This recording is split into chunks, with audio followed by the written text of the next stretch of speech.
حضرت فرماتے ہیں मैंने दुआ मांगने का तरीका अपनी बीवी से सीखा। हजरत वो किस तरह? फरमाने लगे मेरी बीवी ने ना मुझे कोई काम बताया, कुछ पैसों की जरूरत के लिए कहा, तो मैंने उसे कहा कि भाई अभी मेरे पास नहीं है, कुछ दिनों में आते हैं तो मैं दे दूंगा।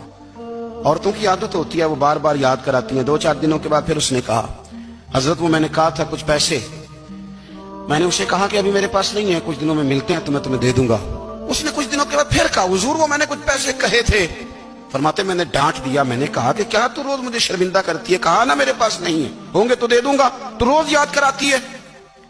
फरमाते उसने पहले तो मेरी डांट को सहा, फिर मेरे सख्त जुमलों ने उसकी आंखों में आंसू पैदा कर दिए, फिर उसने अपने आंचल में अपने उस दुख को समेटा और फिर उसने एक जुमला कहा तो मैं रो पड़ा और मुझे अपने रब से मांगने का तरीका आ गया।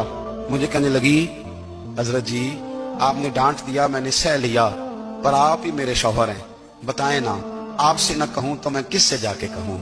फरमाते हैं मैं रो पड़ा और मैं खुल के रोया और मैं तड़प के रोया और फिर मेरी सिसकियां बंद गईं। तो मुझे कहने लगी आपको क्या हुआ? मैंने कहा मुझे भी दुआ मांगनी आ गई है। जब मैं उसे कहूंगा ना अल्लाह तू ही मेरा रब है, मैं तुझसे ना कहूं तो मैं किससे जाके कहूं? मैं क्यों किसी बंदे से सवाल करूं? मैं क्यों किसी दुनियादार से कहूं?